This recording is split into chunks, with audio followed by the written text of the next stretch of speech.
¿Alguna vez ha intentado mezclar agua con aceite? ¿Qué observa cuando lo hace? La respuesta más común a esta pregunta es que el agua y el aceite no se mezclan. Pero ¿nunca se ha preguntado por qué pasa esto? ¿Por qué no se puede mezclar el aceite con el agua, sino también cosas como el petróleo con el agua? Esto trataremos de aclarar más adelante. Primero tiene que conocer un poco de trasfondo a la problemática. Tras un derrame de petróleo en Cadereyta, Jiménez, el río adyacente de San Juan ha sufrido grandes cantidades de daños al ecosistema del lugar. Y nuestro objetivo será encontrar una manera de resolver esta problemática. Pero primero debemos entender qué es un hidrocarburo. Para eso necesitaremos la ayuda del ingeniero José Avir. ¿Qué es un hidrocarburo? Básicamente un hidrocarburo es un compuesto químico formado por carbono e hidrógeno. Los hidrocarburos que se encuentran presentes en el petróleo se clasifican como parafinas, alcanos, cicloparafinas, naftenos o cicloalcanos y aromáticos. Tienden a tener un radio atómico bajo, su capa de valencia es 5. Si sumamos la del hidrógeno, que es 1, más la del carbono, que es 4, eso nos da el 5. Su configuración electrónica es 1s2, 2s2, 2p2 del carbono y 1s1 del hidrógeno. Pertenecen a los no metales. El hidrógeno se encuentra en el grupo 1 y en el periodo 1, y el carbono en el grupo 14 y el periodo 2 de la tabla periódica. ¿Cómo son las estructuras moleculares de los hidrocarburos y del agua? La estructura molecular del agua es simple. Consiste en un oxígeno al centro al que se unen dos hidrógenos y tiene una geometría lineal, a diferencia de los hidrocarburos, que consiste en un armazón de átomos de carbono a los que se unen los átomos de hidrógeno. La diferencia entre estos es la cantidad de carbonos e hidrógenos y su estructura molecular. Como podemos ver en la imagen, el benceno solo tiene 6 carbonos y 6 hidrógenos, pero tiene 3 dobles enlaces en los carbonos y una geometría hexagonal plana, a diferencia del ciclohexano, que tiene 6 carbonos al centro pero 2 hidrógenos en cada carbono, y no tiene dobles enlaces en los carbonos. Asimismo, tiene una geometría llamada silla, pero generalmente tienden a tener los carbonos al centro y los hidrógenos distribuidos al exterior. Ahora pasaremos a la ingeniera Michelle. Ella nos explicará algunas propiedades físicas de los hidrocarburos y del agua. Hola, mucho gusto. Mi nombre es Michelle y yo les voy a hablar de las propiedades químicas y físicas de los hidrocarburos. Primero que nada, los hidrocarburos se dividen en tres. Los alcanos, que tienen enlaces sencillos, también llamados hidrocarburos saturados, los alquenos, que tienen enlaces dobles, y los alquinos, que tienen enlaces triples. En cuanto a sus propiedades físicas, estas dependen de la composición de la molécula. Entre menos carbonos tengamos, es más probable que sea un gas.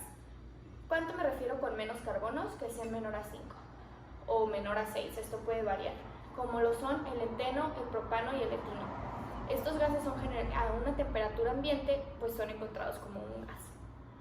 Cuando tienen más de 5 carbonos o más de 6, como lo son el petano y el hexano, generalmente los encontramos como un líquido. Y cuando tienen más de 15 a 18 carbonos, ya los encontramos como un sólido. La polaridad de estos depende un poquito más de los enlaces. Por ejemplo, los alcanos y los alquenos pueden ser muy débilmente polares. En cambio, los alquinos son totalmente apolares. Por lo que obviamente sabemos que solamente son solubles en solventes que son totalmente apolares. Por lo que, como todos saben, los hidrocarburos no pueden ser solubles en agua, ya que el agua pues, es un compuesto polar y su densidad es totalmente diferente. En cuanto a la fusión y la ebullición, depende a las cadenas. Entre mayor sea la cadena, pues es más fácil que tengan un punto de ebullición y de fusión alto. La viscosidad depende a qué tan ligeros son. ¿A qué me refiero con esto? A la cantidad de hidrógenos a comparación de carbonos que cuenta. Entre más ligeros sean, pues menos viscosidad cuentan. Y la volatilidad de los hidrocarburos generalmente solo la encontramos en los que tenemos como gases, pero todos los hidrocarburos son altamente reactivos y combustibles. Ahora vamos a hablar de las interacciones moleculares que ocurren en los hidrocarburos. A continuación, el especialista Enrique Lemus. Las interacciones intermoleculares más comunes en los hidrocarburos, como el metano, eteno, hexano, octano, son las fuerzas de dispersión o fuerzas de London. ¿Existe algún método o técnica que se pueda utilizar para separar hidrocarburos del agua? Existe una técnica relativamente nueva que se empezó a usar en el 2010, la cual involucra nanotecnología. ¿Y en qué consiste esta tecnología? Consiste en unos filtros de forma semicilíndrica que podrían ser arrastrados por el agua para capturar el petróleo ubicado en la superficie. Esta nueva técnica, además de purificar el agua, permitiría que el petróleo se recupere y almacene. Ya discutimos acerca del impacto ambiental que el derrame de hidrocarburos ocasiona, así como las razones químicas del por qué ocurren estas afectaciones. También discutimos e informamos acerca de posibles soluciones a un derrame de petróleo. Por último, pasaremos al ingeniero Carlos Solano, el cual nos compartirá unas pequeñas palabras en forma de reflexión. Bueno, esto es un impacto ambiental sumamente grande debido a la gran cantidad de agua contaminada y liberada sin consideración alguna. Esto genera problemas no solo en el agua, sino que van hasta contaminar las tierras y el aire.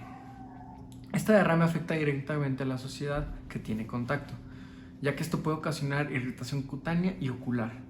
Respirar las toxinas de algunos hidrocarburos generan problemas de respiración neurológicos y hasta estrés. Estas toxinas son representadas a diferentes grados. De manera oral, tiene una toxicidad inferior a 5.000 miligramos sobre kilogramo, conocida como LD50, y de contacto sí es inferior a 2.000 miligramos sobre kilogramo, pero esta también es conocida como LD50, lo cual se refiere a una dosis letal. Ahora bien, los derechos tanto del agua como del medio ambiente están siendo violados y sin hacer algo al respecto. Desde la incidencia del derrame del petróleo se tuvo que haber hecho una limpieza exhaustiva para limpiar los daños que había generado y evitar más contaminación tanto en el agua como en el suelo y, lo más importante, hacia los demás. Al haber dejado pasar el tiempo sin hacer nada, se violaron los derechos de la comunidad por las toxinas y el daño al medio ambiente cercano a esta comunidad. El primer derecho que protege a la comunidad se encuentra en el artículo 4 de la Constitución, el cual nos dice: toda persona tiene derecho a un medio ambiente adecuado para su desarrollo y bienestar.